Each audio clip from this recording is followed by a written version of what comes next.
Well, hello, everybody.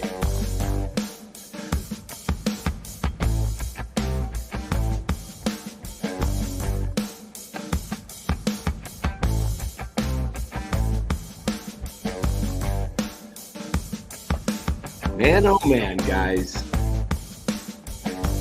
Welcome to NorCal Sports Network. If it wasn't so sad, you'd have to just cry, but you gotta laugh, man. You gotta laugh. These Colorado Rockies are taking it to Farhan's team. Look, guys, there's a light at the end of the tunnel. And the light at the end of the tunnel is we're just another day closer to Farhan being out of town. That's what you gotta like. Don't get sad. Welcome, everybody. Welcome, Bora. Thank you. They've got 6 runs in 2 games in Coors Field. What can you say? There's not much you can say. Oh, man. And another wasted start with your ace. Another loss with your ace. And who's now 7-8? He's 7-8, and the Giants are set. What's the record with Logan Webb pitches? I don't know it. Does anybody know? I know I think it's like 8-15 or 9-15, something crazy like that. How many starts is he? Yeah, he's probably had maybe he's had about 22 starts left or something. I don't know. He's probably got at least 10 starts left in him. Giants are down to 63 games remaining. Today was game number 99. And the star, Tyler Fitzgerald, the guy I've been telling you that it needs to play. Play Tyler Fitzgerald. Play him at shortstop. Play him at second base. Play him in center field. Play him in center, left field, right field. Let the guy play. And somebody called it in the chat last night. It might have been Ryan that said they would bench Conforto and Yaz would play. And he was right. Is Ryan in here tonight? I don't see him yet. Asaph says, Dan, don't call Webb an ace. He's overrated. He's their ace. I didn't call him an ace. I said the Giants' ace. That means he's their best pitcher. I don't think he's a true number 1. I've said that. I think he's a number 2. He doesn't shut people down consistently. He does a good job keeping you in the game, but he gets too fine. And he doesn't necessarily shut down teams. Right. He can give you 6 to 7 innings, a couple of earned runs, but he doesn't necessarily give you that 7 innings, no runs, 10 strikeouts game. Correct. Robert says, in a huge game, I'll take Webb any day. Well, they're getting to be huge games right now, Robert. Your clock's running out. You're down to 63 games remaining. You're 4 out, and you can say, well, we're only 4 out, but you got 3 other teams to climb over just to get there. So it's going to take a while for this team to get on a run. It seems to me this is you can look at this a couple ways. You could look at this very disappointing and saying this is, or you can just look at reality. I kind of felt like this club was going to come out of the All-Star break, and I predicted I believe, a 4-7 record coming out of the break before the trade deadline. They're 0-2. They've got 5 games left with the Rockies and 4 with the Dodgers. They got 9 games. They're 0-2. Are they going to go 7-2 to get to 500? No, I'll tell you that right now. They are not going to do that. Them coming out in the beginning of the second half of the season and losing 2 very winnable games against the Rockies tells me all I need to know about this team. I mean, it should be right now. The expectation, what's the word? There should be motivation to win right now, and you're just not seeing it at all. I mean, the team looks dead. Team looks confused. I mean, they've scored what you said, 6 runs in 2 games at Coors. Yeah. They just you just don't win like that. You don't win. You don't win scoring 6 runs in 2 games, period. But especially not at Coors. Right. Robert Rothberg, Dan, which players wouldn't you trade?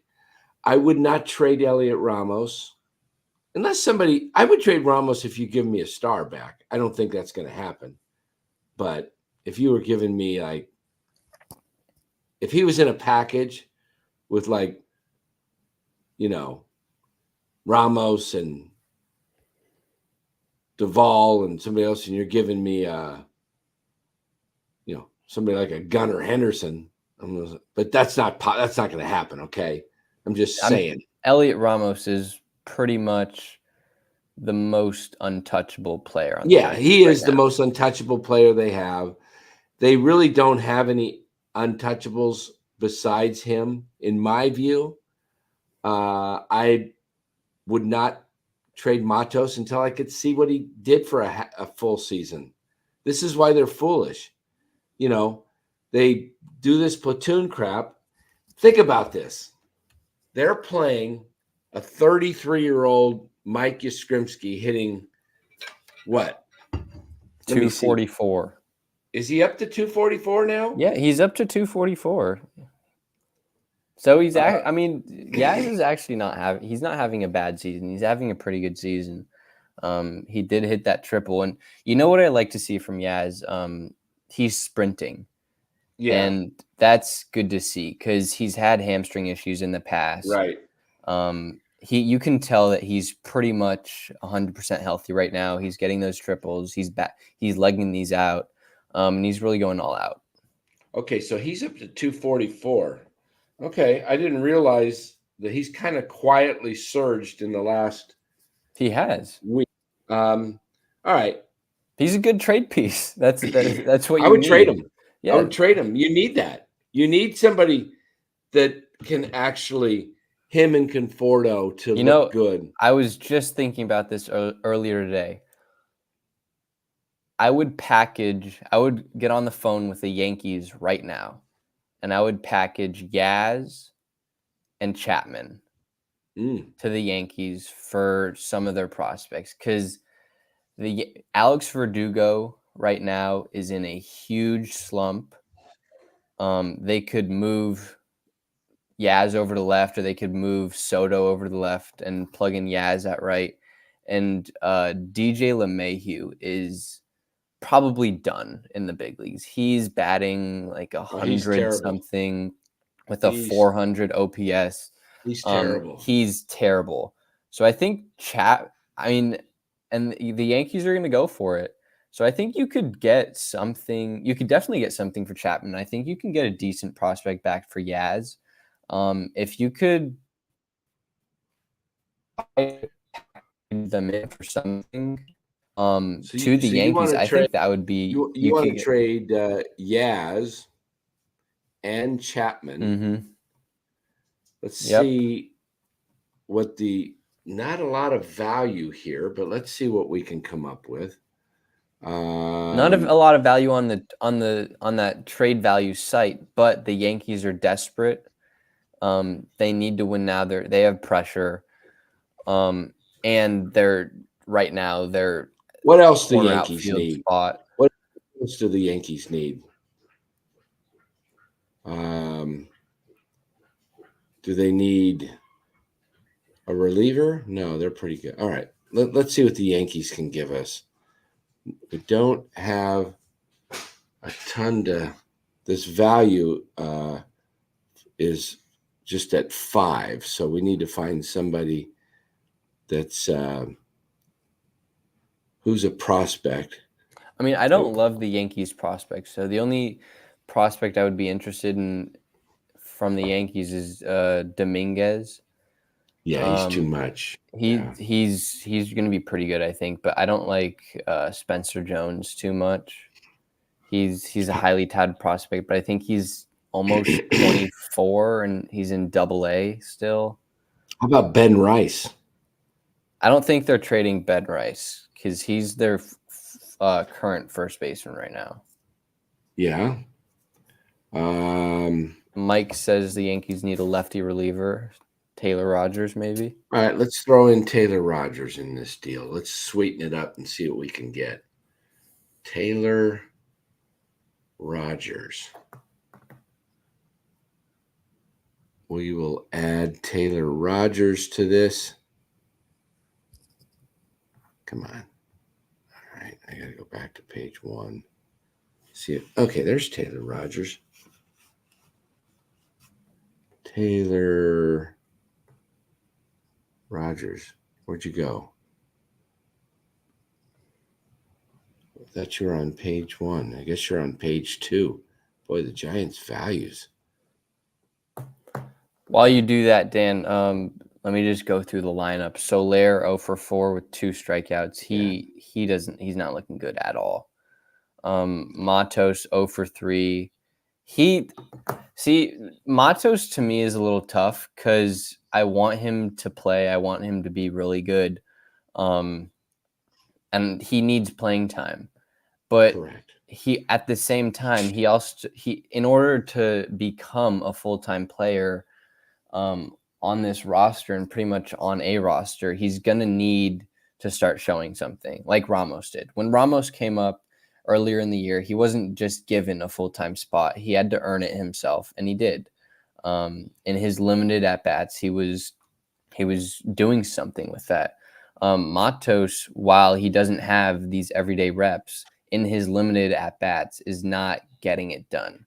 So I think there's a point to be said, like, yeah, he needs to be playing every day and he should be playing every day. But there's also a point on the other side to be said that he needs to be taking advantage of the opportunities he does get. Right.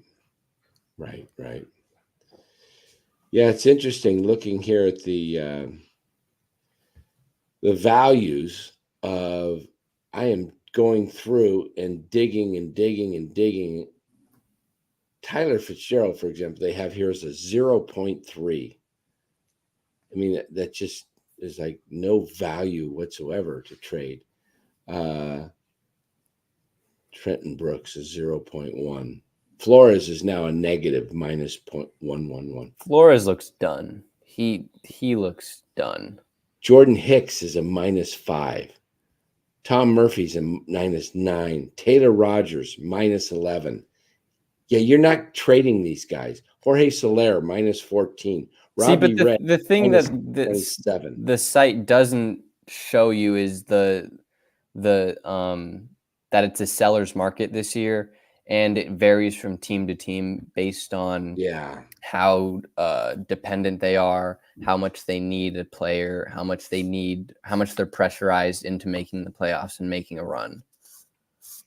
Yeah, unfortunately, I can't even figure out a trade there to work.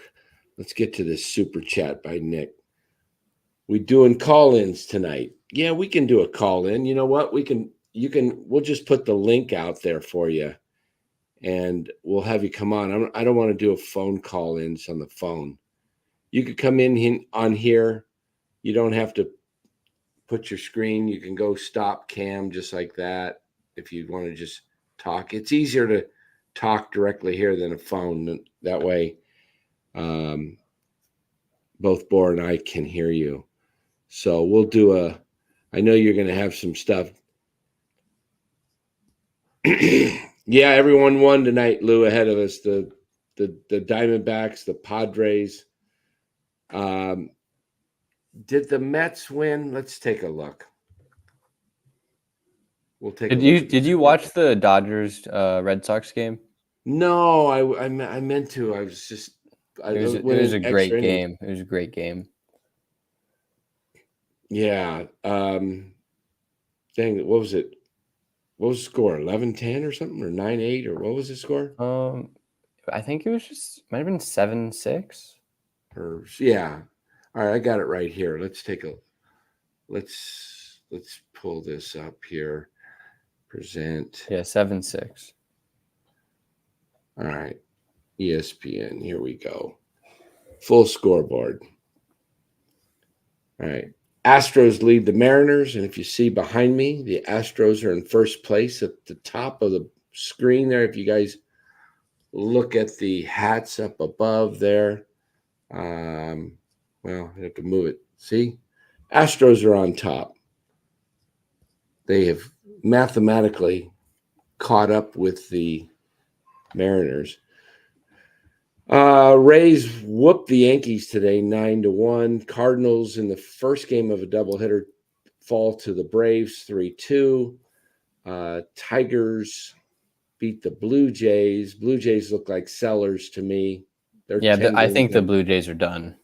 Yeah, Blue Jays are sellers. Angels are sellers. A's are sellers. Let's just look at this scoreboard real quick. Astros, Mariners, buyers. Rays, Yankees, probably buyers. Maybe the Rays can go either way. Cardinals, Braves, they're looking to buy. Tigers could go either way. Blue Jays are selling. Angels are selling. A's are selling. Mets are probably looking to buy. Marlins are definitely sellers. Phillies and Pirates are buyers. Reds, they're on the fence. Nationals should sell. Yeah. Orioles, buyers. Rangers may sell too. When does DeGrom come back? Because I know they're missing some of their rotation, but it's not looking too good. Shoot. Brady Singer, fan 7 in scoreless outing. I should have grabbed him in fantasy. Had a chance. Brewers, Twins, both buyers. Padres, Guardians, both buyers. D-backs, buyers. Cubs, probably on the fence there. Red Sox, maybe buyers. Dodgers definitely will be buying. Braves, Cardinals. Again, Cardinals win the second game of the doubleheader. And both these teams, Giants and Rockies, should be selling. There's just no, unless the Giants win 8 of the next 9, which I don't see happening. We look at this wild I'll tell you card that won't happen. That's a guarantee that won't happen. Here's the Giants right here. Okay, the Braves securely in the lead. Cardinals behind them 3.5.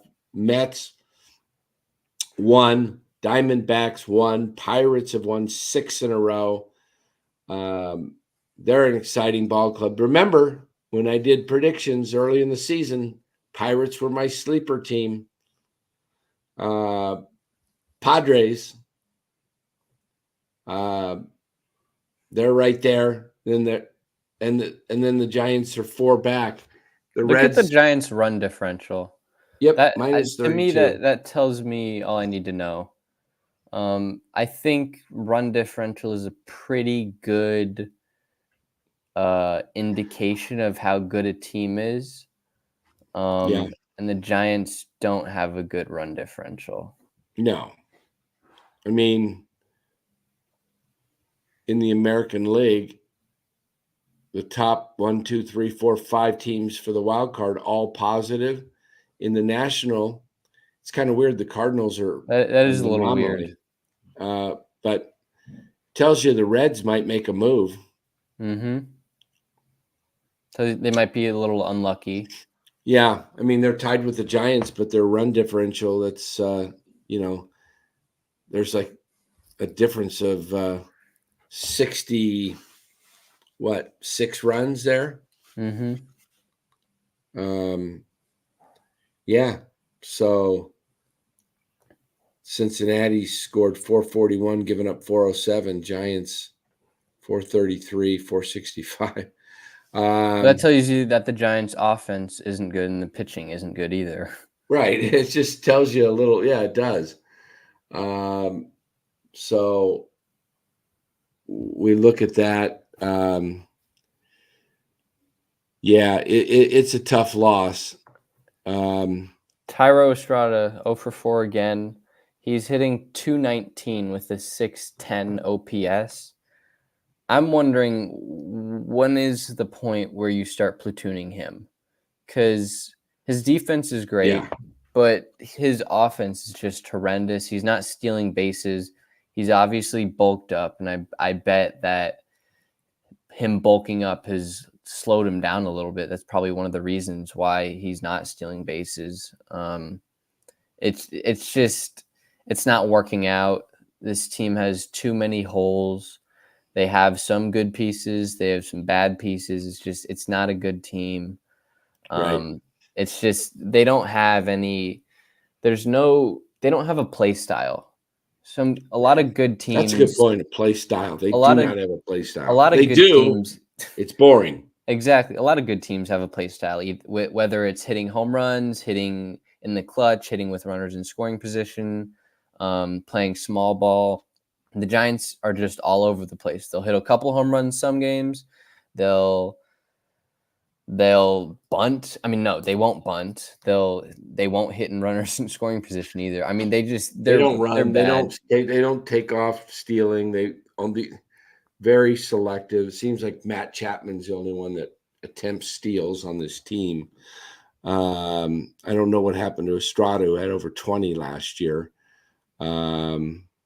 Ryan, you were right about Conforto getting benched in place of Yaz tonight.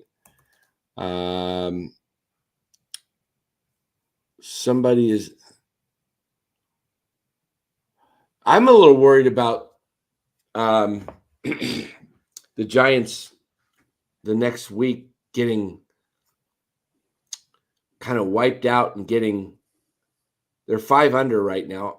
I kind of worry about them going 7, 8 under, and then at the trade deadline, you're going to trust Farhan to make deals. Here's a question.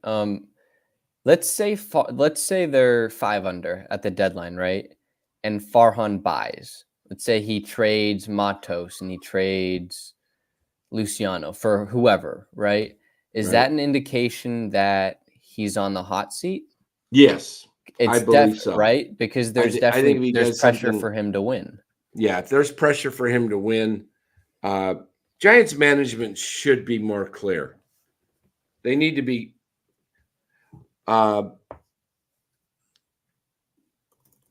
Giants management ownership should be right now working a back office deal with Brian Sabian and maybe Ned Colletti to come back and resurrect this team. And I would think first Sabes is in the game right now still with the Yankees. Either that or be working with somebody who really is a former GM who's on top of today's top players. And do not allow Farhan to make these changes, because who has Farhan ever brought in a trade? I asked this a week ago. Name me a player that Farhan has brought in that's been a young player from another organization, and you've gone, wow, this guy's got it. We got a player. Can anybody name me a player that Farhan's brought in from another team in a trade, and you're like, we got ourselves a steal. We got ourselves somebody to look forward to. Who's that guy? Bryant was one, as Oh, but Lou says. that was that's not a, and that was a rental. Yeah. I'm talking about, give me a young player that Farhan has made a trade for that you're like, we got ourselves an impact player for the next 5 to 8 years. He hasn't. He hasn't. So why are you going to trust this guy to make any kind of trades? Because you're not going to make trades for, if you're selling, you're not selling to bring in vets. You're trying to rebuild. Who is he? Who's he done? What has he got? He's brought us the only thing he's done. I mean, he's brought in Wade and Yaz, but those weren't. But give me a difference maker. Exactly. Those Look, were. I can go find a Yaz or a Wade if I scour the waiver wire. Those are low risk moves. Yeah. I would love to see Farhan have a high risk move. Like, do something that puts your job on the line. I mean, your job's already on the line, but go out there and take a risk. I would love to see that. Don't just play it safe. He did make some trades in 19 at the trade deadline. He did a little bit of buying and selling. He went out and got Dubon, and he got the kid back for to Atlanta for Mark Melanson. He got a couple of other guys here and there. He also didn't trade Bumgardner. Right. He's never made a risky move. You nailed it. Heckmo says Boris spot on. No risk moves only. I think his biggest risk move was getting rid of Haniger for Robbie Ray. I mean, I think that might shape out to be a pretty good trade. But I mean, you had to do. I mean, his 2022 offseason was so bad. That was the Haniger. You missed out on Judge. You missed out on Correa. You signed Haniger. You signed Conforto. Who else did you signed Mania? You signed Stripling. That was probably one of the worst. Yeah, you re-signed like Alex Wood the year before. Yep, and DeSclafani. Yeah, he had to trade Haniger because he was awful, right, Ryan? But who signed him in the first place? What has this guy done? I mean, I'm serious. It is so clear and time to hold this guy feet to the fire. Somebody in the Giants organization's got to ask the question, who's the dynamic player you've traded for? I mean, I don't, it shouldn't be that we shouldn't have to go out on a limb and say Farhan's Joe. We shouldn't be in the minority. You haven't made the playoff. You haven't won a playoff series in what, like 10 years? Yeah. And I just don't see any players. And the one player that has talent, that is the guy that could be a difference maker, he sent down right away in spring training and wanted to just basically DFA him. Give me one player, one prospect not highly touted, but a higher touted prospect that the Giants have had in the last 6 years that Farhan has allowed to be on the opening day roster. None. It's all been Kyle Harrison this year. But I mean, he had to be because he had to be. They didn't have any pitching. Exactly. There hasn't been one prospect that has earned his way on the team on the opening day roster. There's no patience. It's always it's always there. The prospects are always being called up because of injury. Luciano was because of injury last year because of Crawford. Ramos was because of injury this year. Matos was because of injury last year.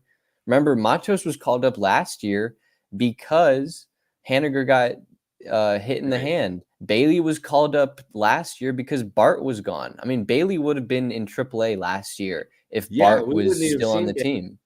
And Bailey is, I'm telling you guys, I like Patrick Bailey, but I don't think he finishes the season above 250. He's hitting what right now? 270-ish? I think he could. I think his hitting is really increased. He looks like a, but I think he's going to tire out. I mean, I that's probably true. I think a lot of players though tire out as the season Bailey's goes. hitting A lot of catcher. 278. So 278. that's pretty Are good. you going to say that he drops below 250? I am. Okay. I'm not. I'm going to be the opposite of you. Okay. I mean, I hope he does hit more than 250. I hope he proves me wrong. I'm a little. Where would you rank Bailey among let's go all of baseball. Where would you rank Patrick Bailey? Catching wise? Everything. Catching and defense and offense. Yeah, as a catcher. Okay. Yeah. Overall, let me look through my quick list of catchers and I'll tell you who's better. You ready? Mm-hmm. Adley Rutschman's. Okay, I don't know what. I'm just going to give you the guys that are better, and that'll tell you where he's at. Yeah. Okay, so we've got. I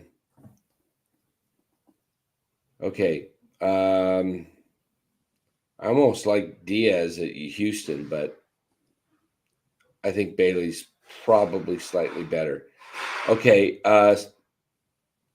Sal Perez and Ohapi are better. Okay. With the Angels. That's 3 guys so far. Cal Raleigh with Seattle, better. Do you think so? I don't think he's that better, much better than. Statistically, he is. You know how many home runs he has this year? I don't think I think he's having a pretty bad season though. He's hitting 213, but he's got 20 homers. Okay, so he's he's one of those 3 true outcome guys. Yeah, 20 homers, 61 RBIs. I'll take Moreno as a better backstop. Not as good of a hitter. Moreno's not a big offensive producer, but he's hitting 250. I'll take Moreno. I'll take Gabe Moreno above Bailey. Mm-hmm. Let me go through some more here. I think Francisco Alvarez, Mets, a little bit better receiver in some cases, better pop. Who else we got? I was just pulling that up. Yeah, on Fangraphs, Patrick Bailey leads the entire league for catcher WAR. Really? Yeah. His offense, he has a 3.5 WAR. Second best is Will Smith, and it's Contreras with the Brewers. Oh, I hadn't even got to Will Smith. I think I just look at Bailey as about 10th. I think I think he's a top 10 or top 5 catcher, I would say. I think he's about 10. And that's because he's a great framer, and he's been a solid hitter. I like Bailey. The one area that I struggle with Bailey, he misses too many routine balls. And his blocking isn't the greatest. Because you know why? He's really going all in on the framing the low pitches. So he on balls in the dirt, he doesn't block it traditionally like this. He tries to scoop it backhand. And frame, I mean, and he's missing balls, and he's cost some runs. That's where I have my issue with Bailey. He's so quick with his framing that he sometimes misses the ball. I mean, he did a quick frame last night that was a called strike 3. and he dropped the ball. It was, could have been called ball 4 because he missed it. Mm-hmm. That's you can't whiff those. Because I think once the challenge system comes into place, because I think that's the next thing that'll come into place. He'll be better because he won't the framing will go. It won't be as valued as framing's not going to be as important. It's going to go away, which should be good because I'm pretty sick of all these umps inconsistent strike zones. I think are you in favor of the robo umps, or do you? I'm in favor of something that either changes to the challenge system or just a straight robo. I would never like to see the robo. I think I would like to see the challenge system though. They're doing it in AAA. It seems like it's pretty fast, and it gives the opportunity for a couple pitches, like egregious pitches that both either the pitcher or batter really disagree with, that they can challenge that. But I think one of the worst things to happen right now is the box on TV, because it's really bad, and it's not always accurate, because they have to individualize it for each player based on their size. I don't know how they fit it. Yeah, I don't know how that box fits. I mean, with Aaron Judge, it's obviously quite different. Exactly, and I can see the point for wanting the strike zone a little smaller, just because pitching is at an all-time high right now. The velocity is at an all-time high. The movement's at an all-time high. So batting, being able to hit the ball is at an all-time hard. It's really hard right now. So I can. What was the strike zone when you were a kid? What were you told when you played? When I was in Little League, it was supposedly like shins to shoulders. But as Little League, you know what? Yeah, when I played, it was letters, or chest to your knees. That's what it was in high school, yeah. But they don't in Major League Baseball. It's like your waist. Yeah. Which I get, because I mean pitchers are throwing so hard hard. They've ever, exactly. So it's pretty hard. It'd be pretty hard to hit a ball at the letters. Mm-hmm. Although Nick Ahmed seemed to like to tomahawk those high ones. Nick Ahmed's the one guy that could hit the high pitch. Yeah, he couldn't hit anything else, but he could hit that pitch. Going back to Patrick Bailey though, real quick. Last year, he's definitely improved on his offense. Last year, he had a 6% walk rate and a 28% strikeout rate. This year, he has a 11% walk rate and a 20% strikeout rate. So he's increased his walk rate and cut down his strikeouts. Good. No, I mean, Bailey's having a good year. See. Bailey's, there's no reason to have to say we need another catcher. Patrick Bailey's a solid catcher. Would you include Bailey in trade talks if you had to? Yes. You would.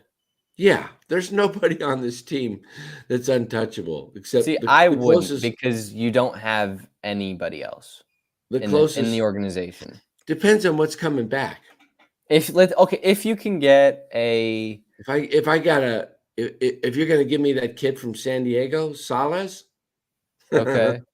And you're throwing Ethan Salas in the deal, but that's still a proven major league player for.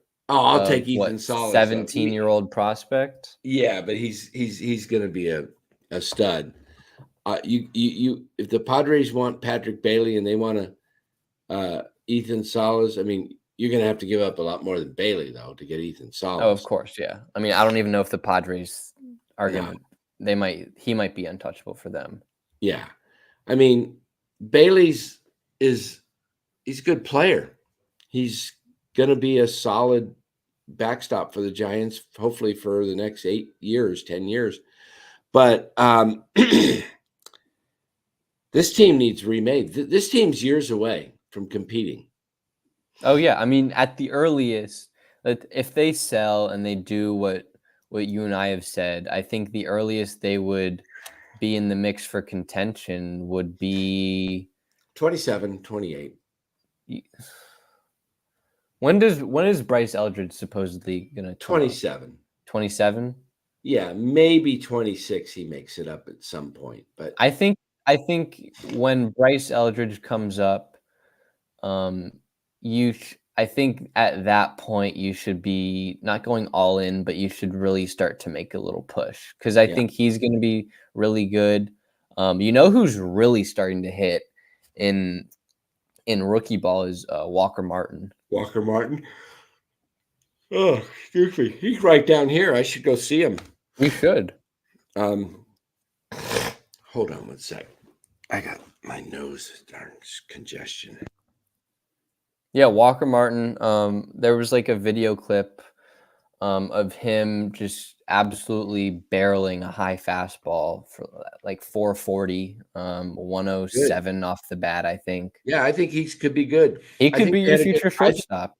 I think they had a good draft last year. I think they had a really good draft last year. You know, they did hit it do well, but they are 3 to 4 years away from those guys coming up, and I think they're probably not competing for anything until the 28 season. So you're looking at 25, 23 more seasons, guys. Right now, Of what you should be doing is just completely overhauling this roster, getting rid of the old vets, and bringing in young talent. I mean, even if they go into AAA, just let them develop so that you can have a core of young players that you can bring up together and hopefully succeed together. yeah, the team is just it's got to have a style. It's got to get more aggressive. It needs to develop, if I know they're pick some power, with the Dakota kid, Jordan, in the 4th round from Mississippi State. The kid they went from with Florida State had 28 homers or something this year in college ball. It's just college hitters. You hope they can translate it. I'm not seeing a lot of college hitters translate with those aluminum bats. We didn't see a whole lot from Andrew Vaughn. And then we had the next kid from, Torkelson from the Tigers. Those two guys were top 2 players in baseball in college, high draft picks. Neither one of them have done much. No, Torkelson's back in AAA, I think. Yeah. I would go after him if I'm the Giants. That would because he's from Petaluma, isn't he? Yeah, he's from Petaluma. I would go get Spencer Torkelson or Andrew Vaughn, one of the two, and try to get these guys, and I would make some moves on. I would go get some of the top talented player developments from other organizations. You can pay higher amount. I think, in my opinion, that's one of the biggest issues, if not the biggest issue with this team and with this organization is the player development system. I don't think it's good. I mean, how many examples of players that we thought were going to pan out that were doing pretty well in the minors and then got to the big leagues and just haven't panned out? Yeah, there have been numerous occasions of that happening. Just tell me where you think the Giants all of a sudden. I think the key to this Giants team, besides Ramos, is Luciano. I think if Luciano can come up and just start smashing the ball and become it changes the dynamic of the team. If you have it changes the future of the team. Yeah, you've got to have and Matos. And let these guys play. Matos may not be the guy to make it, but you won't know by sitting him on the bench. I hope I'm wrong, but I'm starting to think that Matos might not be the guy just because he might still be the guy, just because he doesn't have that it factor. He's not super fast. He's not a great fielder. He doesn't have a great arm. He doesn't have superpower. The one thing is he has great bat to ball skills. Right. But he doesn't have that one tool that you think, oh, he could be a star. Like with Right. Ramos he's not the fastest, but he's a pretty good fielder. He has a great arm and he has great power. Well, what they should have been doing, they should have played Matos every day, like they have Ramos. Matos should have started the season on the big league roster as the starting right fielder. Well, they should have given him the whole first half, and they should have done the same for Ramos. They did it for Ramos by default, but you have to see what these two kids have. Now you know Ramos is a player. If you did the same with Matos, and he was a player, now you have two guys that you can either build off of together, or Matos could have been a trade piece for something but you are destroying his trade value and you're destroying his confidence by, look, when you got to play once a week and you got to produce and you feel the pressure to produce, or you may not stay up on the club, you're not playing the game loose. You're not playing the game like when you played and you went up to the plate. If you felt like, man, I gotta get hit this time, you're tight. When I was in a slump, I could remember this.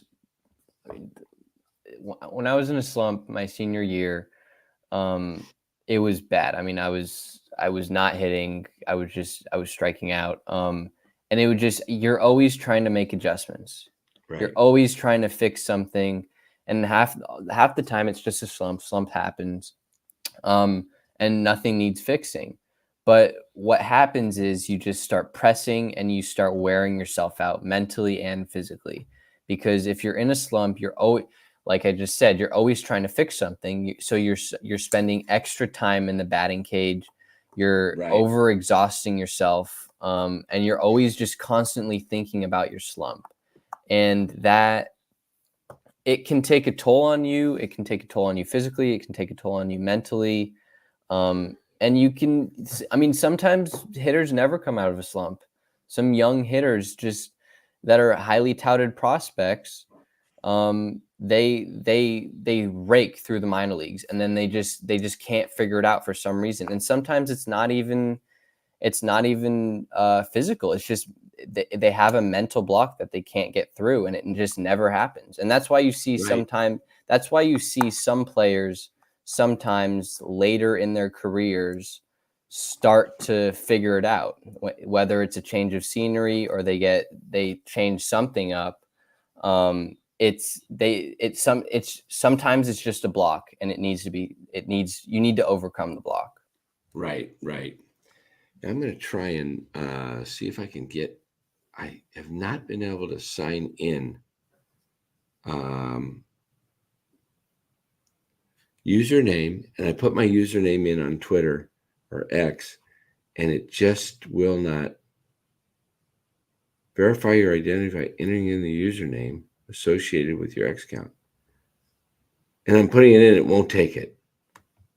I mean, how do you change your new? What? I don't get it. I wanted to show a highlight here. Of who? Got sent somebody. Yeah, I just can't pull up my X account. Will not work. It's just nuts. Okay, I was hoping if you pulled up X, you can pull up my account and show some highlights. I have somebody that tagged me. It was a McRae home run. I can just show it here, but it's not. It doesn't do it justice. Hold on. Where'd it go? All right. Pisses me off. I can't get that. I don't know what happened. I don't know how do you, and you can't get a hold of these companies. Like I put in my username at NorCal Sports Network exactly as my handle, and it says it doesn't take it. So McRae hit 2 homers today. That's good. That's good. You see, Luciano also hit a home run, and Schmidt hit a home run. Good. Bring them all up. Schmidt's hitting like 290, I think, in AAA. Is he really? I'm pretty sure. Let me look. Yeah, Schmidt's hitting 291. All right, good. And hey, I'll be right back. I think he's cut down his strikeouts. Good. Let's see. Casey Schmidt in 64 games in the minors this year, or in AAA, has 61 strikeouts. So, I mean, maybe he's averaging a little less than a strikeout a game. When he's come up, that's been his main issue. His main issue has been the strikeouts. But it's good. His OPS is at 860, so it's good to see him have good success in AAA. Unfortunately, I don't see he might be blocked with Chapman. They're playing him at third base pretty much every day in AAA. They're not playing him at shortstop. They're not playing him at second. They are playing Luciano at second, which is interesting. I guess they finally forgot, or they finally got rid of Luciano being the future shortstop. They're putting him at second, which is something that we have been talking about for quite some time. He's obviously not fundamentally sound at shortstop. He doesn't have the finesse that a shortstop should have.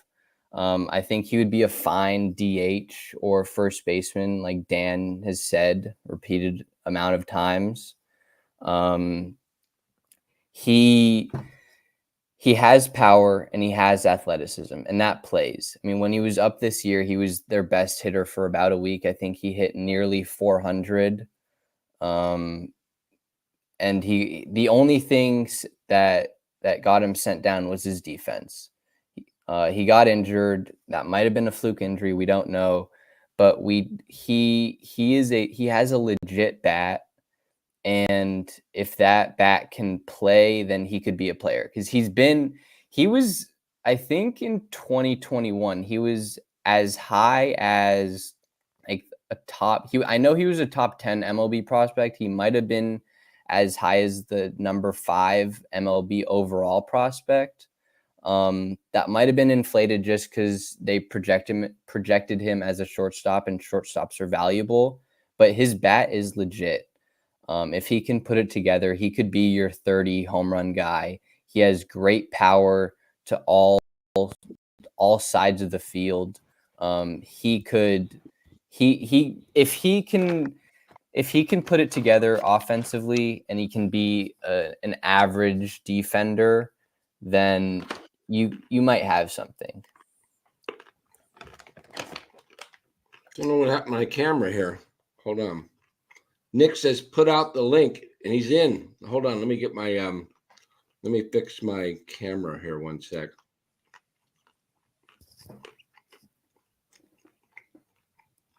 There we go. All right. Nick, who says put out the link, $1.99. He's in. How you doing, Nick? Hey, can you hear me? We can. All right, cool. Yeah, so I don't know. I got a lot to say, but I'm just gonna Go for try it. Just let her rip. Short.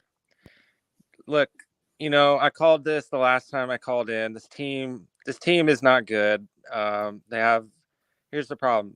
They're 4th worst in team ERA. So even if you concede that the guys like Ray coming, I mean, we don't know what Ray's going to do. He has looked good in the minors in his rehab stints. But this team fundamentally does not pitch well. Today is another feather in my cap, in my opinion, as much as it pains me to say. I do not think Webb is an ace. I know it's Coors Field, but the Rockies are a terrible hitting team. Giving up that home run after they tied the game. The offense sucks, but this was a game where if this team had any shot, Webb was going to hold them to 2. and not give up that home run. And it was a tank. Webb has had like 3 straight bad starts. I don't think Webb is terrible, but he's a number 2 in my opinion. He hasn't struck people out like he did in 2021. His strikeout rate has decreased almost every year since. So I want to trade Webb, and I think because we talked about this the last You and me time, I'm not alone. The problem is, I agree. Like all of these guys need to go. Like the Confortos, the Yazes. Like get whatever you can for them. But the problem is they're not going to return much. Webb Correct. is the one guy, because he has a team-friendly deal. There would be a lot of teams, especially in this seller's market, that would be very interested in Webb. Now, I'm not saying you just give him away for one prospect. It would have to be the right deal. But they gotta entertain either trading him now or another idea. And actually, I'll give credit to Ryan in the chat for this. I kind of agree. Like we've talked about, Farhan doesn't know how to evaluate talent, so you might not want Farhan doing the Webb trade. So maybe, as much as it would suck, like if they don't fire Farhan, you might want to trade Webb in the off season. But the problem is you're passing up on the seller's market you have right here. So if the ownership was smart, they would fire Farhan right now, so you can trade Webb in this seller's market, because you're going to get more for Webb right now than you would in the off season, especially if he continues to kind of pitch more average than you would like. So every bad start he has, it kind of tanks his value a little bit, or average start The that he has. problem, Nick, let me interject here with with really only 10 days to go to the trade deadline. If you fire Farhan, who's going to come in and make those trades? Yeah, and that's what I'm saying is like they because I don't trust Patilla either. I think we don't really know what goes on behind closed doors, but Patilla, I have a sneaking suspicion, just kind of connecting the dots in my head, that I think he was behind the Harrison. We talked about how Harrison 2 years ago had a wipeout slider in AA when he was striking everyone out, and now he has this horrible slurve. And I remember last year Farhan mentioned on the radio that they tweaked Harrison's breaking ball so that he could land it for more strikes, but now he has no put away pitch. So I don't understand what they were doing with that. That was like, you had a potential ace in Harrison, and now he looks like a number 4, in my opinion, at best. That's not the end of the world, because if you hire someone else, they can fix him. But right now, with his current pitch, not to get off on a side tangent, but yeah, so for the trade deadline, you got to bring in, Coletti better than I do. I don't know if he would be open to that, but just getting if you fire Farhan now, you got to get a baseball guy in there, because, and you mentioned this too, Dan, let's look at it this way. Farhan in spring training had Meckler, and I like Meckler to an extent. He had Meckler higher on the depth chart than Ramos. So what does that tell you? That tells you if they let Farhan sell, and he's on the hunt for prospects from other teams, he would have, if he was on another team, he would have valued Meckler more than Ramos. Correct. And this is a very scary situation, because Farhan does not have an eye test ability to see a ball player. Everything Farhan looks at is based on what's on paper, metrics, all this advanced stuff. And he doesn't see the actual tools of a player. How can you miss Elliot Ramos right under your nose? And he was doing it last year in AAA, driving the ball. Yeah, he made the adjustment in the second half at sack. Right. He comes up for a few games, hits the hardest balls hit on the team last year, and gets sent back down. Had no chance. This year, out of spring training, he's sent down within like the first week and a half of spring training. He doesn't even get any opportunities to even showcase himself. This is an absolute mess. I mean, this is big, guys. You cannot have Farhan at the helm. I've gone on this show and talked about the Peter principle, right? We all know what the Peter principle is, don't we? What is that? Has anybody heard the Peter principle? Okay, I'm going to put it up here for you, and I'll show you exactly, and it describes what Farhan is, okay?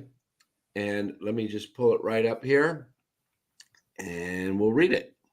Farhan fits the Peter principle. Okay, there it is. The Peter principle is a concept in management developed by Lawrence J. Peter, which observes that people in a hierarchy tend to rise to a level of incompetence.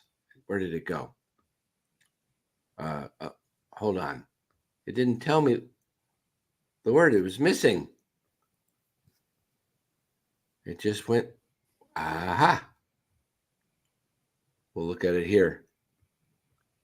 The Peter principle.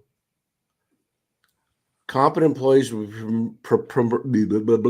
be promoted, but will ultimately assume positions for which they are incompetent. See, the natural progression is you get promoted, right? In any corporation.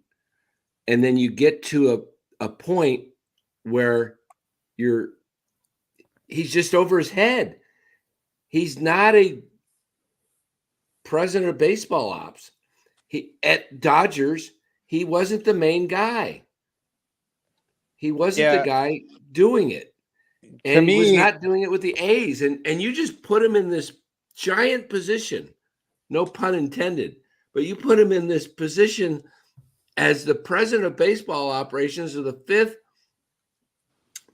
most team in revenue of baseball, and with a historic franchise that had won 3 World Series in like 10 years prior to he was hired, and you're saying we're going to go in a completely different direction, and you're asking this guy who's never done it before, and he's just, guys, this is 6 years. What has he shown?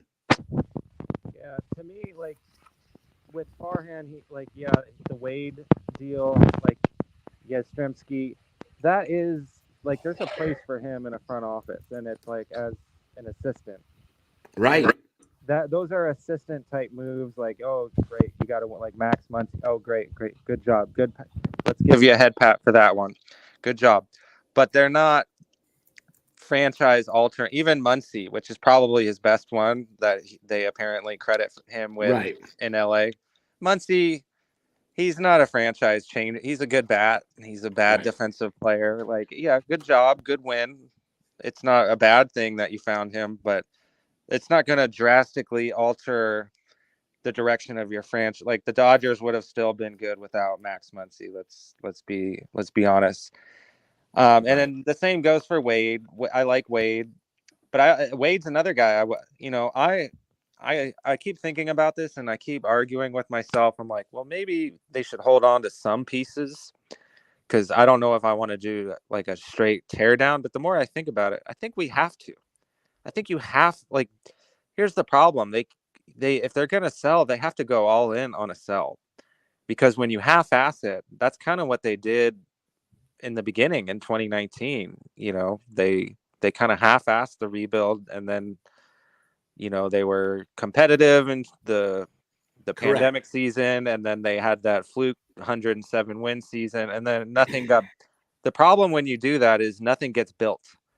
You're just kind of constantly trying to scrap your roster together. There's no young core in the minors. And that's another problem. I said this and I got some pushback on Twitter, but the farm system is worse now than it was. And I know not everyone will agree with that, but if you really look at it, in 2018 when Farhan was hired, there was Ramos, there was Webb, there was Doval, there was a freshly signed Luciano, a freshly signed Matos. There was a lot of talent in the system. Now, not all of them may have been known or high value at the time, but I look at this system now and I see a first baseman that's 19, that's 2 or 3 years away, and I see a bunch of middle relievers and maybe a back end bullpen arm in Reggie Crawford, but he can't stay healthy. So there's really like the Luciano. I'm higher on Luciano than most. I think he's starting to get hot. I don't understand. Here's what I don't get. Like you're trying to win right now, and you keep playing Estrada. I can't believe that this guy is still playing. He's a walking out at this point. I don't know if he's hurt. I don't know what's going on. But what are we like? Why is Estrada in the lineup every day going 0 for 4? I don't understand. That's all they have in this, and he's one of Farhan's signings. It's he's another one of his little back end finds. Yeah, exactly. Yeah. And but Luciano, Nick, I've been watching some of the sack game. He has looked good at second. I was higher on him at short than some. I thought, I think he should have been given a little more opportunity. I mean, I think the defense, like to me, it was a case of the yips. Yeah. Not necessarily an athleticism thing, but there's a case to be made that maybe he doesn't have the hands for shortstop. We could probably buy that. But at second, even if he's an average to below average defender at second in the big leagues, we don't know yet. Yeah. Why are you playing Estrada? I don't get this defense thing, especially even with Yastrzemski.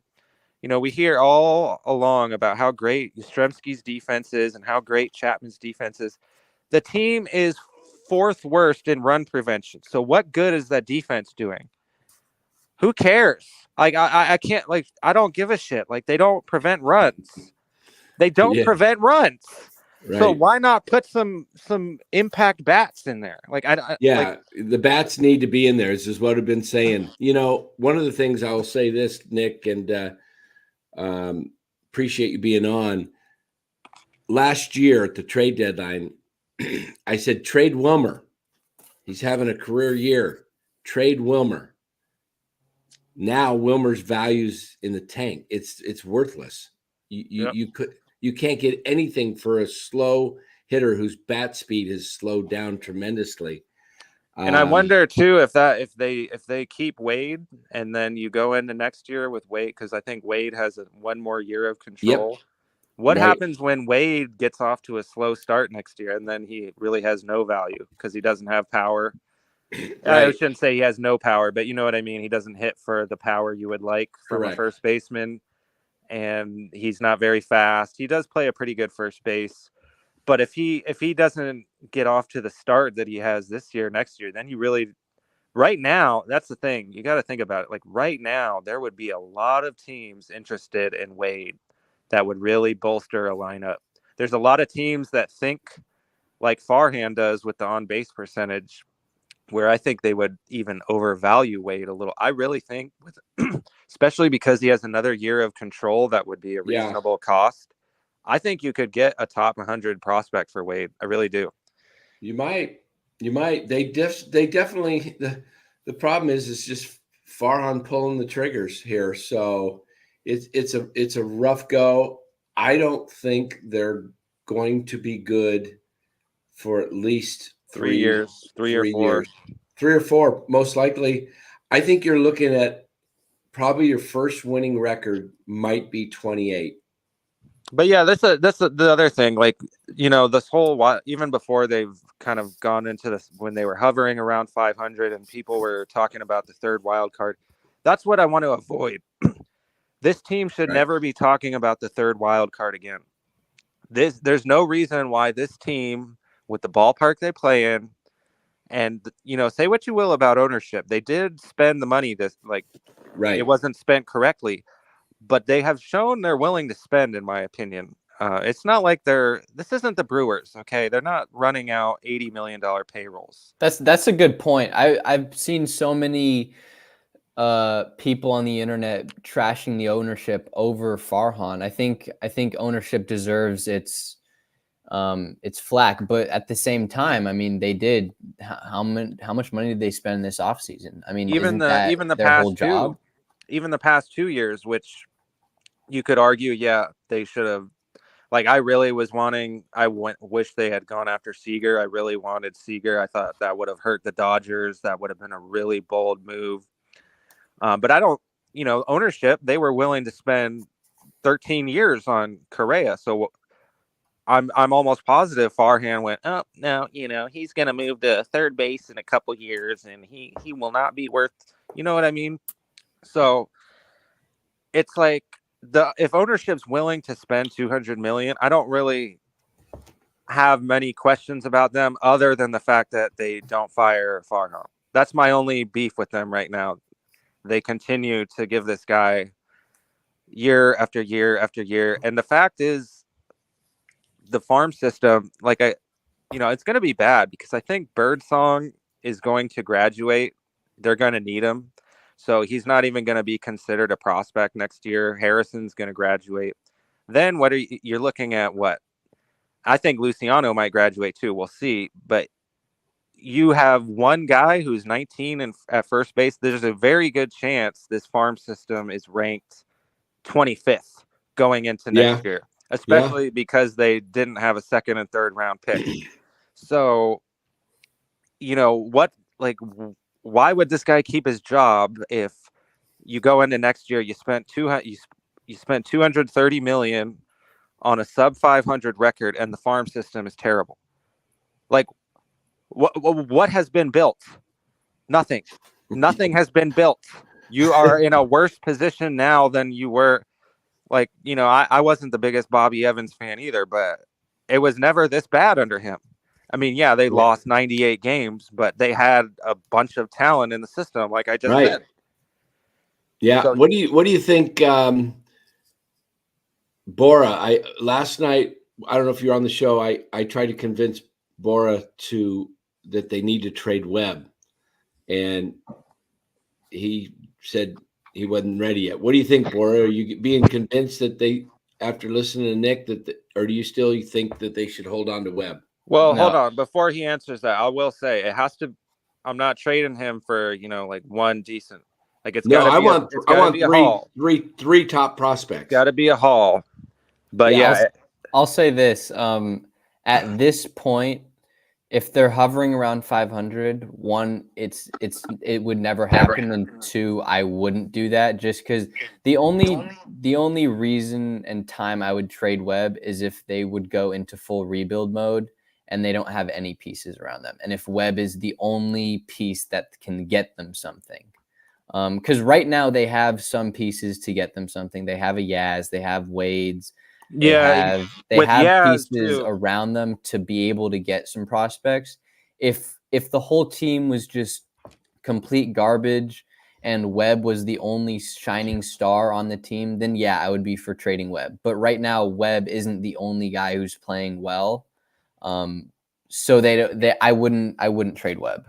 I would only trade Webb if it was a complete dumpster fire and there was no future and there was just no bright side. I hear you. Yeah. And so let me ask you guys this, both you, Nick. We look at the ball club. We look at the 9 players on the diamond. And you watch a lot of other teams and you see guys that are kind of ball players. Who are the ball players that you say, wow, that's a ball player on this team? I see only 2. There's a couple in the minors. Well, there's 3 on the Giants that are big, what I would consider a ball player. And that's Bailey, Ramos, and I'm going to throw Chapman in here only. I don't like his bat at all, only because he knows how to play the game. Yeah. Because he's a good base runner. Yep. He's a solid defender. He's a smart baseball player, but he's not a good hitting baseball player. Right. And so I don't like Chapman for that reason, because if I'm the Atlanta Braves, well, they got Riley. But if I'm the New York Yankees or if I'm the LA Dodgers with no Max Muncy right now, I would be like, give me Matt Chapman and I'll put him 7th in my order because he'll solidify the left side of my defense and he won't be asked. Yeah, to you won't have to rely on him to drive runs in. Yeah, because he's not a run driver and he gets his biggest hits with nobody on base. Right. Yeah, I would agree with you. And I've voiced my displeasure with Chat. I agree that's what I've always said about him. On the right team, like I said, if the Giants had this juggernaut lineup, right, and they were I would have been all for signing him if all they needed was a defensive third base. Like, sure, let's sign him. But as of now, I'm so worried that he's going to opt in. Like, 18 million for this? No, like, trade him now so we don't have to worry about that. And I don't know if, not to sidetrack, but I wonder, because of the fact that he has 2 more option seasons, whether teams would be like, oh shit. I mean, we want him for this. Like, look at the Yankees, for example. The Yankees, yeah, we want him for this year because we're a competitor this year. But do we really want to be paying him 18 million? I think the Giants would have. I mean, the Yankees may not care, but you know what I mean. I think the Giants might have to kick in half of next year's salary.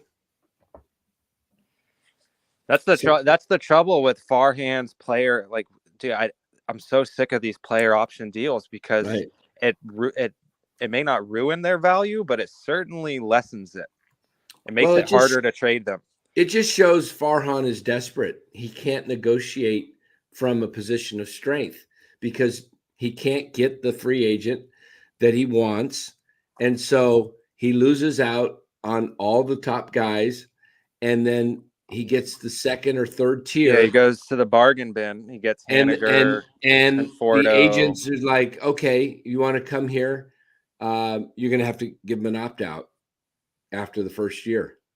And Farhan's like, I really don't want to do that, but I guess I have to because I can't go. I got to sign somebody. I think all of the player option deals, too, have been Boris.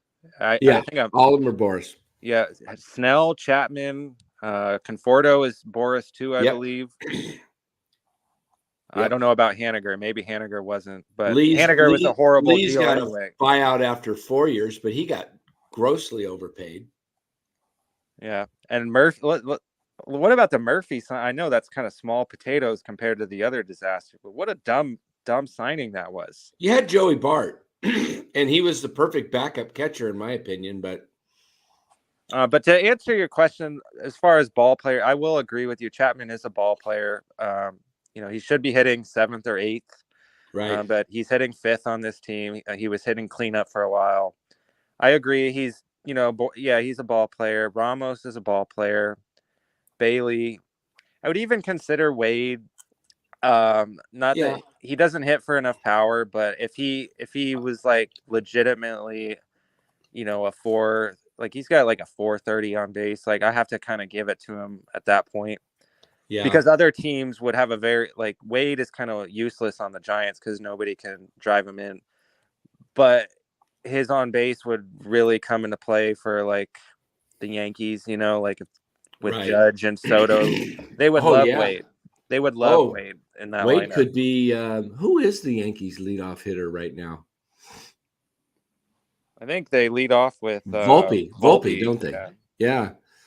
I mean, Wade would be. But I think in the minors I'm actually, everyone talks about Luciano. I like Luciano too, but I've been impressed with Schmidt. I think Schmidt has really improved. He's had a good season in Sacramento. I know the OPS is like 840 or something. It's not eye-popping, but I've watched him in detail. He still chases here and there, but I truly believe he has made some strides in that department. We know Casey can play the hell out of third base defensively. He's got a rocket arm. Yep. And I think I don't think he's a great hitter, but like look at it this way. I think Casey could do what Chapman is doing right now offensively. Well, that was my whole thing. I can understand what the Giants were trying to do this year. They were trying to go with veterans, and they thought that with Webb in their rotation and Cobb coming back, and they were hoping May, And then they figured, oh, we'll get Snell. We'll have, this three-headed monster. And then Robbie Ray will come back in the second half. And he'll be the fourth guy. And Harrison could just be that solid third, fourth pitcher and let him grow into the position. And then they thought, oh, we're going to get power with Soler, and we're going to have power with Chapman, and we're going to have great defense on the left side. And my whole thing, Nick and Bora, was when I saw the plan and I saw what the lineup was going to be, I said, this lineup scares nobody. Nope. It's not going to score runs. And that was their problem. And they couldn't score runs. So by signing Chapman, in my opinion, Chapman needs to be the final piece to put you, if you've got a star-studded team. Yeah, he's like David Freese. He's like that final puzzle piece that hits eights and plays good defense. And yeah. And they signed him to be the core central piece of the offense. And he's their captain. If they were naming a captain, he's the captain on the diamond, and he's their guy. And they don't have anything else around him. Yeah, in basketball, they call him a glue guy. That's what he is. Yeah, he's a glue guy, but he's not the central focal point. So this was my concern with, and so I said, and a lot of people got on me. I said, you could have just played Casey and taken that money and put it somewhere else where there was a greater need, because Casey can play just as good as defensive Chapman, and he can probably give you pretty close to the same offensive production where he's at this point in his career. So, the concern I have with Chapman's contract is if he opts in, what are you going to do with Casey next year? Yeah. Then you got to trade him. Yeah. And then you're stuck with an aging Chapman. That's the whole thing. It's like, dude, we need to get off of this deal. Like, he's not terrible. I'm probably a little hard on him. He's a good guy from what it seems, and a good clubhouse guy. Yeah. I can appreciate that, but my issue with him is the fact that they signed him in the first, dude, just get him off the team. Get this contract off the team. God. Right. Hey, Nick, we're going to let you go. Your phone's breaking up a little bit, but man, as always, great, great content, great insight into the Giants. You have nailed it once again, and appreciate your text and all that, and being a great friend of the show. We really appreciate you, Nick. All right. Thanks, guys. Thanks for calling in. Have a great night. All right. There's Nick from the chat. He really gets this ball club. He understands what's going on. Dan, let me ask you this. If Chapman's contract was a 4-year, $100 million deal, instead of no opt-outs, just a plain 4-year deal, would you have the same view on him, or would you have a different view? Oh, I would have a worse view. I'd be really pissed. You would have a worse view? 4-year, $100 million, I would have been like, oh, okay, crap. Forget about the money. Just if it's just a 4-year deal, I don't care if it's 4 years and $75 million. I would be ripped. I did not want Chapman more than a 1 to 2 year deal, and then when I find out it's an options for 3, it's like you could get stuck with Matt Chapman for the next 3 years. See, for me, I'm not as low on Chapman as you are. I think he's an elite defender. He's a great base runner. He's an above average hitter. I think he's not a great hitter or anything. I think the thing with Chapman is the opt-outs. There's no certainty with him. It's a little iffy. Because of the opt-outs, you don't know what your future is. You don't have a set future. And that's the biggest thing for me, is the opt-outs do nothing for your future. It's a good stopgap. It's a good thing for 1 year. but with the opt-out, you don't have that certainty for the next couple years. So in my opinion, if they had signed him to a 4-year or even a 3-year deal where it was just fully a 3-year deal, a 3-year deal, there are no opt-outs, that would make Chapman more valuable to me, just because you would have your third baseman solidified for the next 3 years.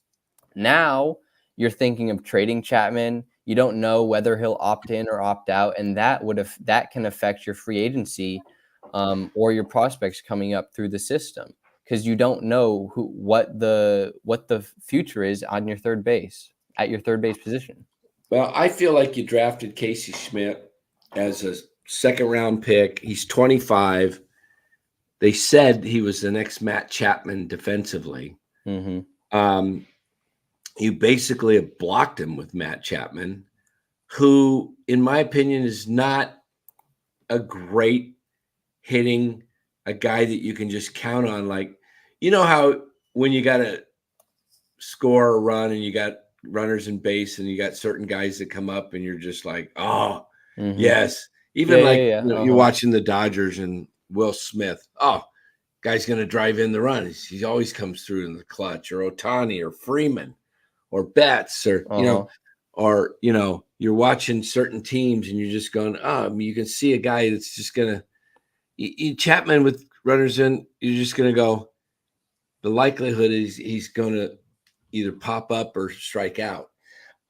If I look at Matt Chapman's stats right now, I bet he's trickling back toward the 230 mark. Let me look.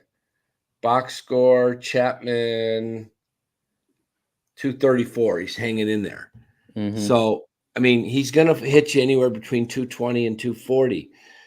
Depending on when the season ends. If he's on one of his highs, it'll be closer to 240. If he's on a low stretch, he's going to be down near 220. Do you know how many doubles he has this year? I'm not sure. Does he have 20? He has 25. 25, okay. He has 25 doubles. So yeah, I think what he lacks in batting average, because he does lack a little batting average. That's why his OPS is higher than it's still not that great this year. It's not that great, but he has a 112 OPS plus. So he's above the league average by a little amount. I think he needs surrounded by exactly. He needs to be surrounded by some other. Look, I would be all for Matt Chapman if you had 3 or 4 guys around him. Exactly. Yeah. You only got one, and you got one. You got Ramos, and you fell on him. You stumbled on him, and you didn't even know you had him.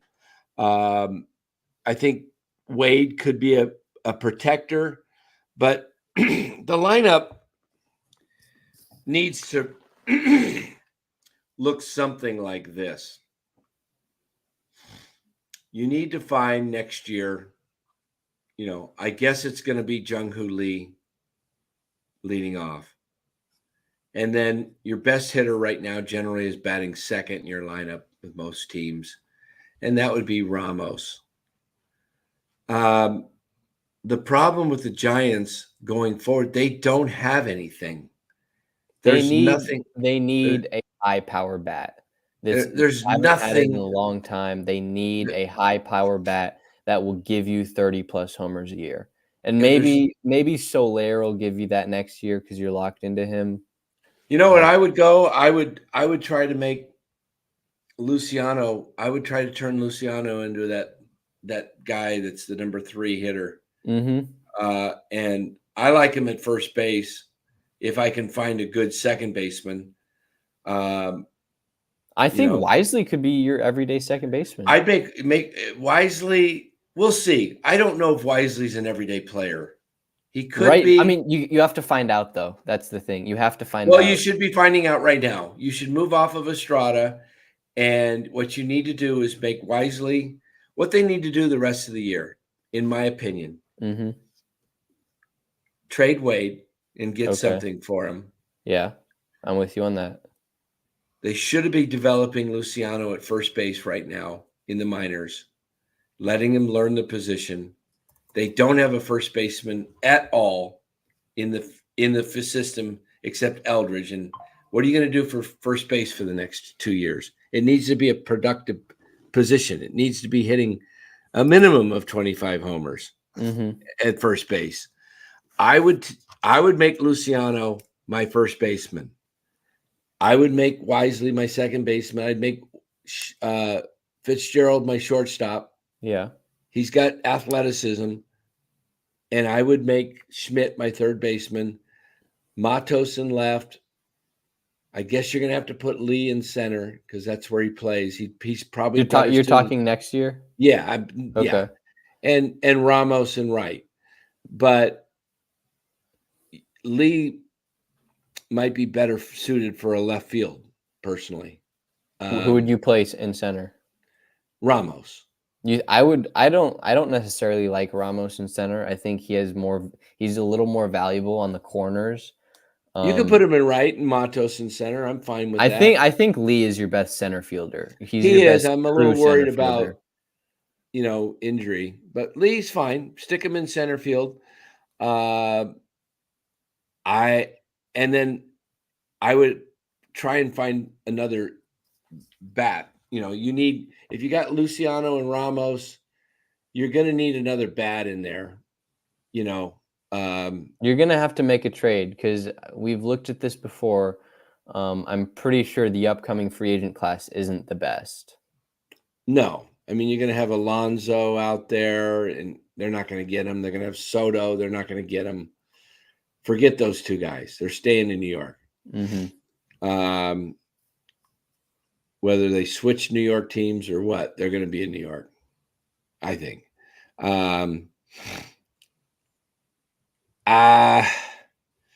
Who else is on there? They don't have any boppers.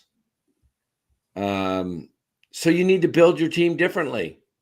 You need to build it with some speed and guys that can hit, singles and doubles and have a couple guys hit homers, but start utilizing speed.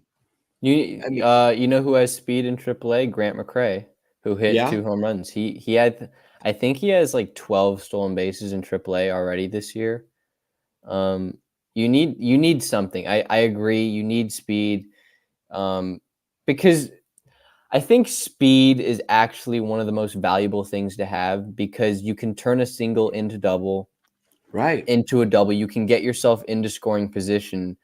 And on a team that can't hit with runners in scoring position, it's I'm not going to say it's better, but there's a higher chance to get that runner home if you can turn a single into a double, and get yourself into scoring position. I mean, they have one guy who can steal. They have Chapman on this team who can steal bases. Ramos could if they gave him the green light, but I don't understand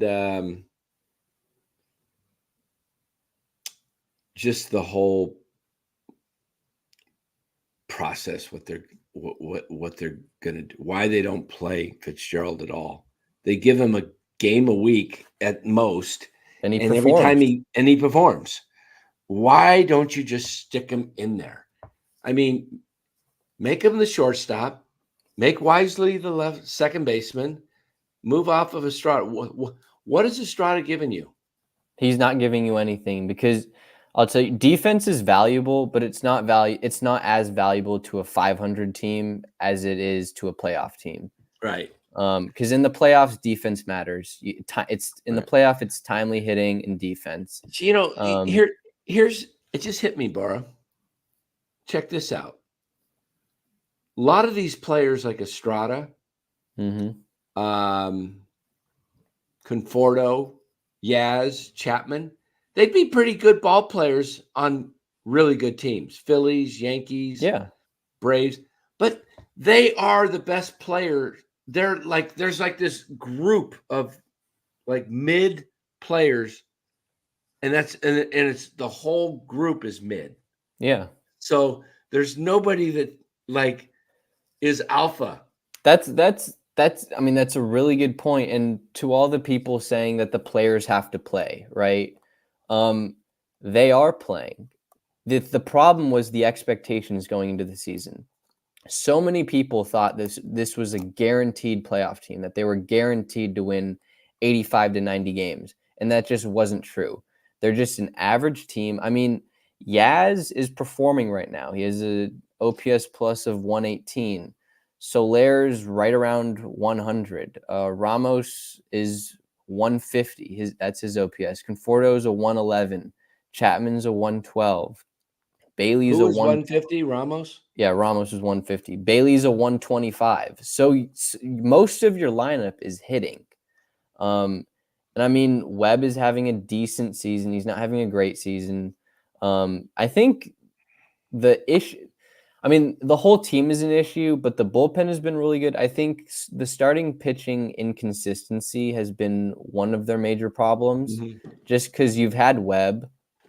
That's pretty much it. Snell's been up and down. Hicks has been up and down. Birdsong has had like 3 starts. Harrison's been up and down. You haven't had a solid pitching rotation that you can actually rely on for the whole season. I mean, I think the offense as a whole has been decent, but if you look at the numbers, like the advanced statistics, the runners in scoring position, those haven't been good at all. But I mean, individually, the players have been performing. It's just the players aren't that good. The expectation for the players shouldn't be high. What do you think?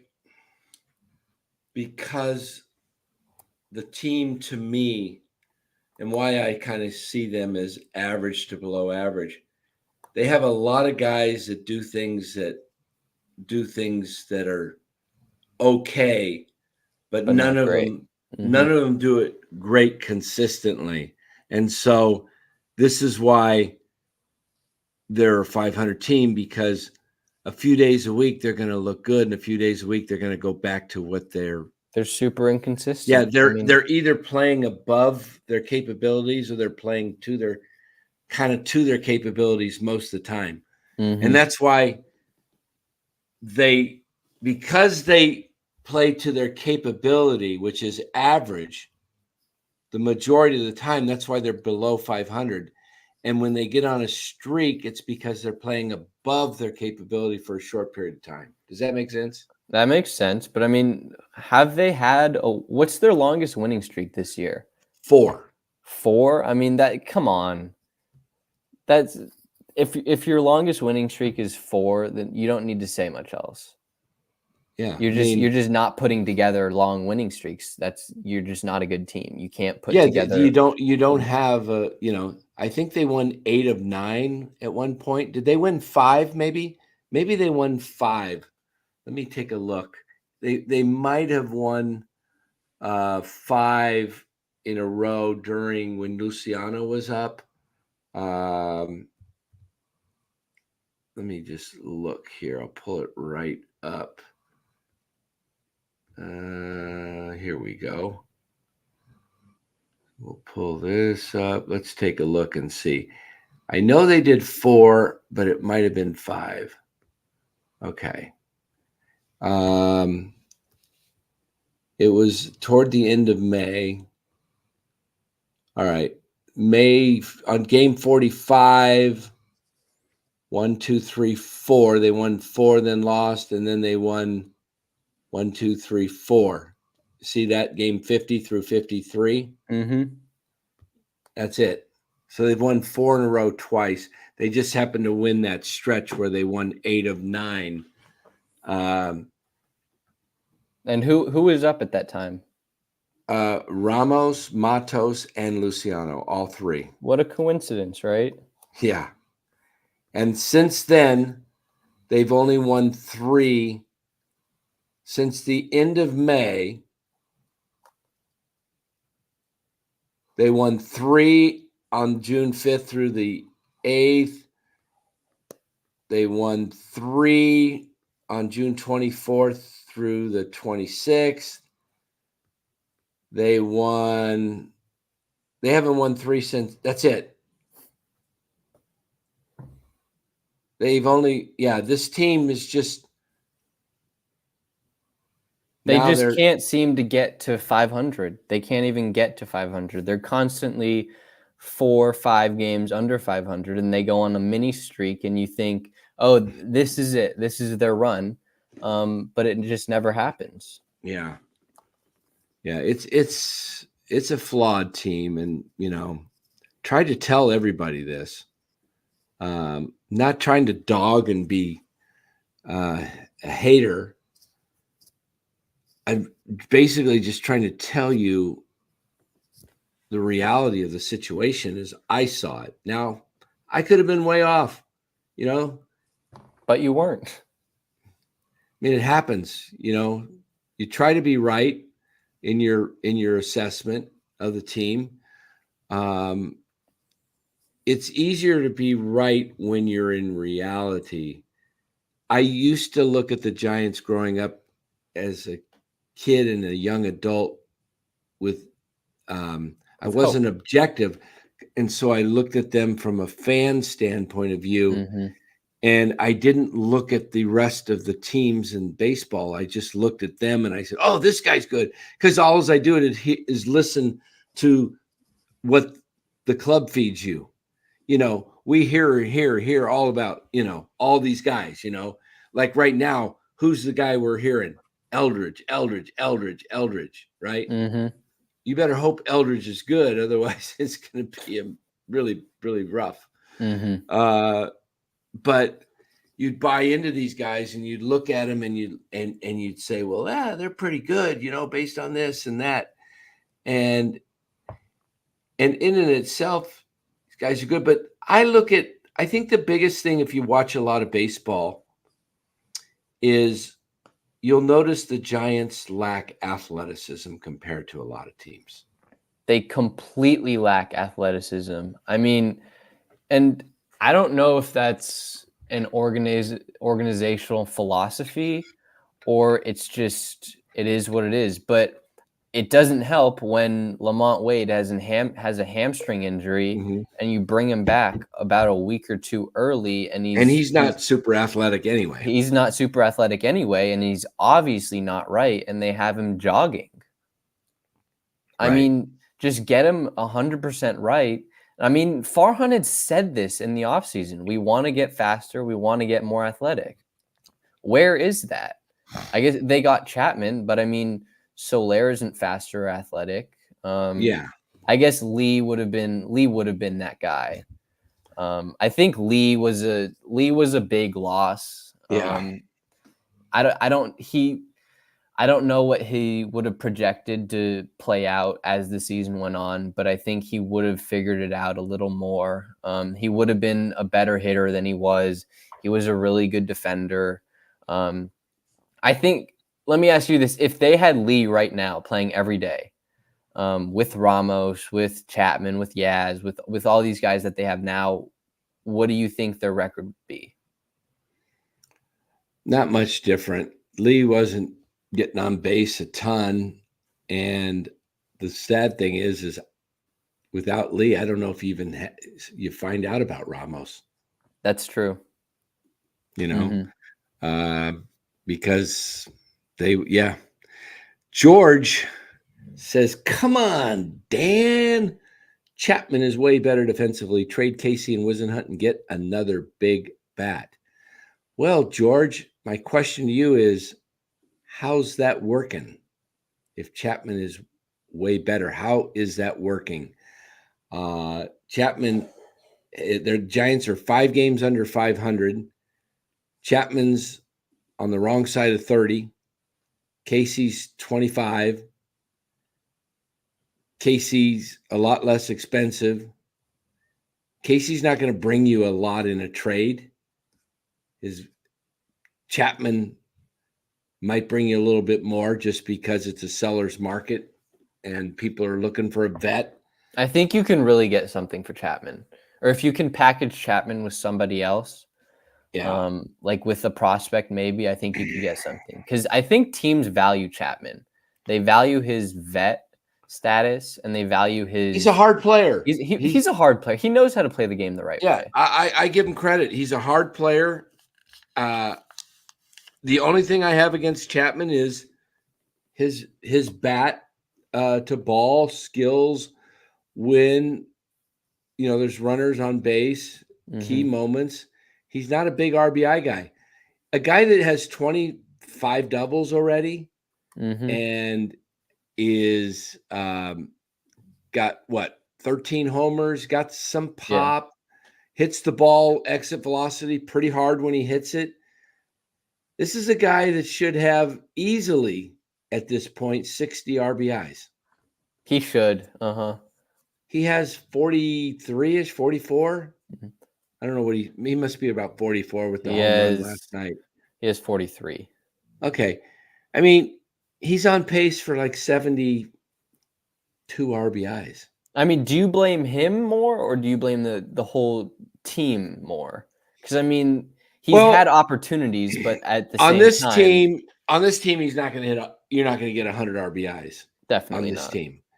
But he should be, if he was having a good, productive season, by the end of the season, Matt Chapman on this team, where he bats in the order, should be closer to 90 RBIs. But I think he's going to be in the low 70s when it's on a good. Yeah, I could agree with that on a good team. I mean, even on a bad team, he can hit 90 RBIs. I've seen Giants guys have 90 plus RBIs on bad teams.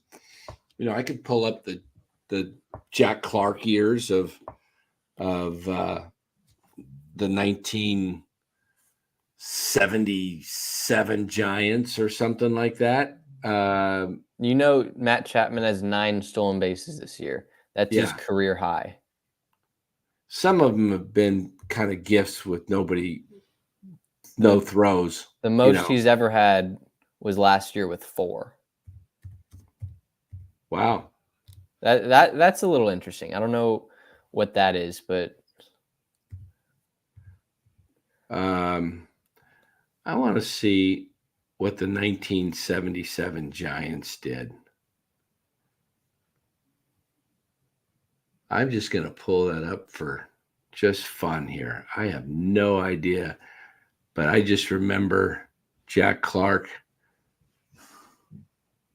Willie McCovey had 86 RBIs. Darrell Evans, 72. Where's my guy, Jack Clark? Jack Clark, only 51. Okay. Maybe it was, but this was not a good team. Okay. The Giants, I don't even know what their record was. Okay. But it was, here, let's check the 78 season since we're on it. Anybody have 90 RBIs with the Giants? RBI. 98. There we go. Jack Clark. See? Jack Clark, 98. I mean, he had a great season, though. But let's look at Terry Whitfield. I love that guy. Larry Herndon. But this was not a team. If I looked at their record was 83-79. Okay.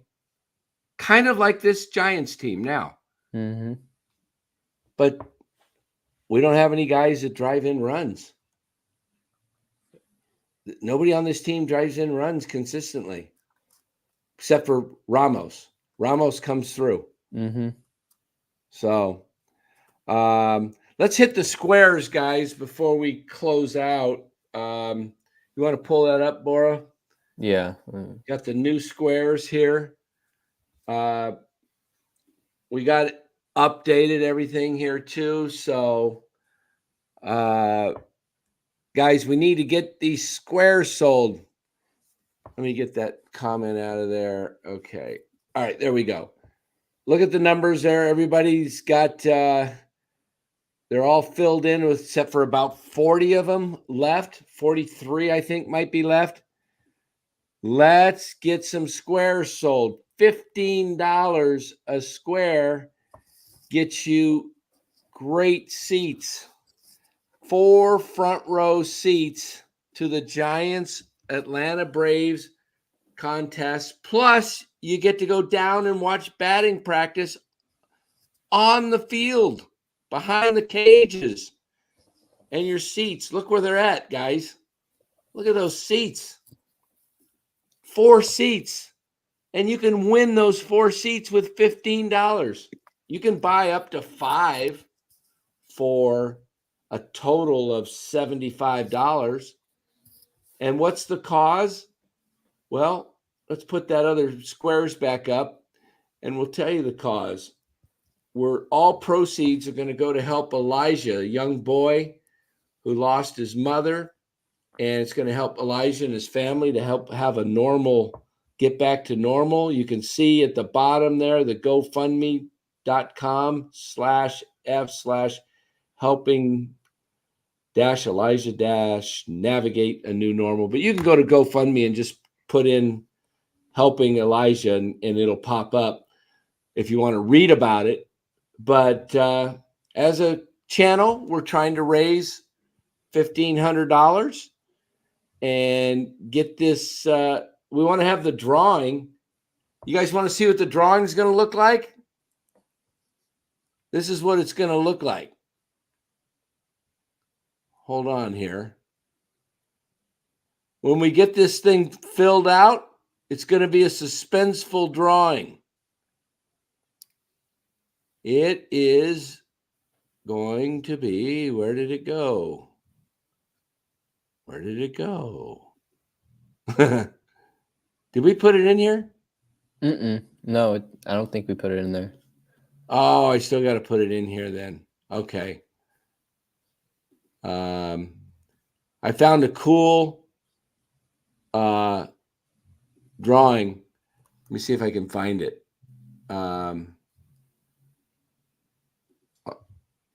There's some that weren't that fun, but this one was the best one I found somewhere.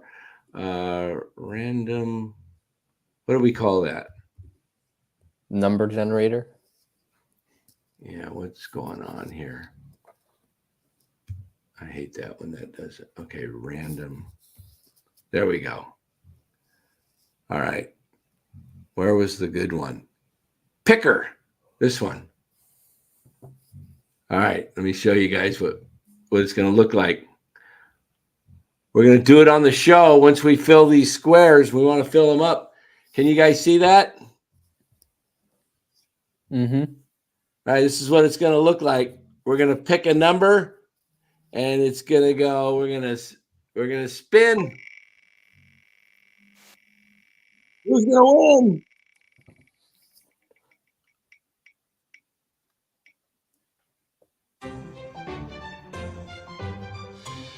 Oh, who would have won tonight? Who would have won? Nobody. Nobody. Let's do it again. Let's. All right, guys. This is how it's done. We're going to spin again. Who's going to win? Put that board up when we see this number.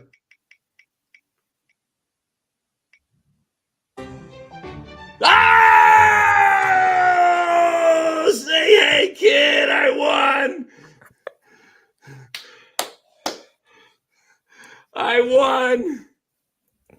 Okay. Ah!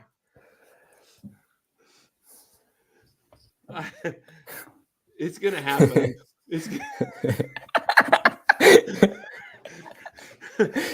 Grave says rigged. Hey, I have no control over that. You know, it's a lot better the picker, guys, than the other options that we had. If you want to see the other, tell me that's a better picker than doing this one right here. Would you rather have the picker like that, or is this up? Is that up? Okay. Not yet. We found this one, but okay, you guys see this one now? Yeah. All right. This is no fun.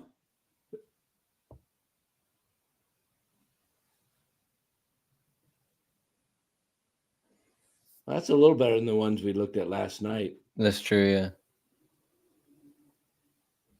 You have to press stop. Oh, I have to press stop. Yeah. Uh-huh.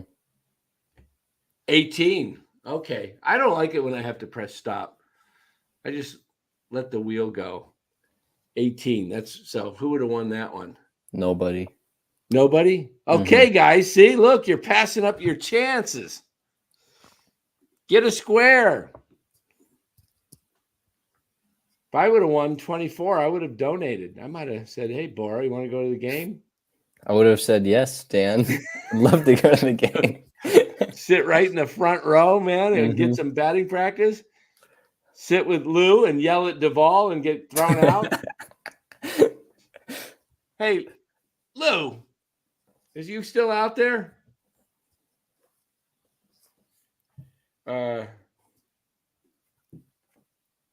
Oh, okay. You know what? Change 20 and 95. Can you do that? I'll do that like after. All right, we'll change it to Mark's daughter's name. So we'll change that. We'll put her name on it. All right. So we got that. And we'll have Lou join us. Maybe Lou will join us tomorrow. He may have left the chat. I'm not sure. I saw him in there just a little bit. But we could we got to get Lou to, drive this thing, get these numbers sold. Remember, if you guys want to buy a square, just email me at norcalsportsnetwork@gmail.com. norcalsportsnetwork@gmail.com. Ask me for my Venmo. I will send you my Venmo link, and then you can just send the money to Venmo.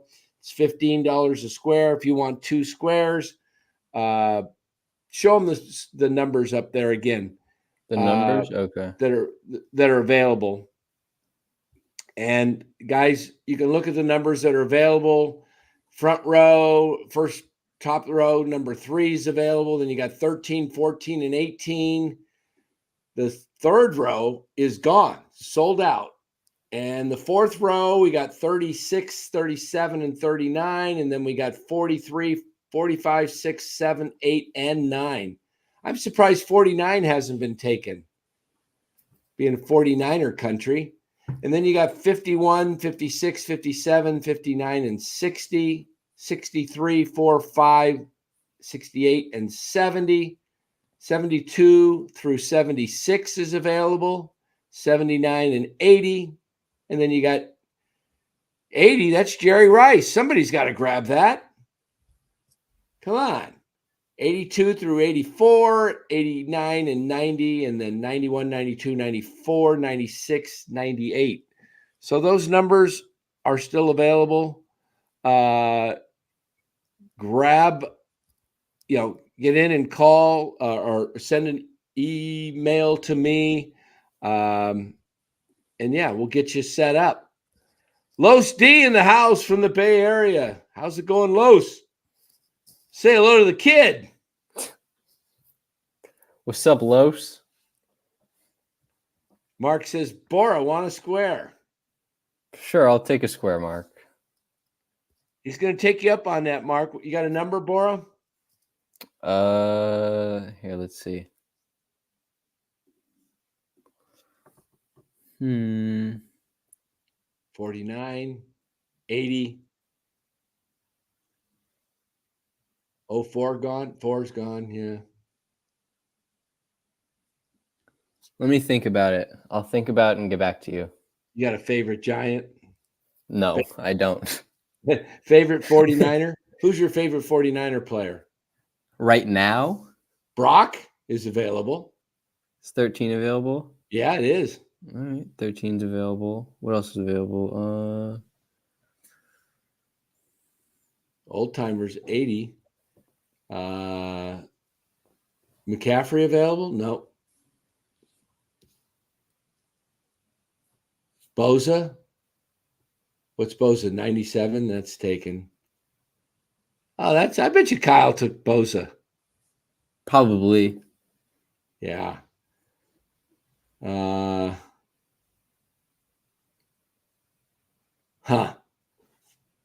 What do you think I should take, Dan? We'll go with Brock.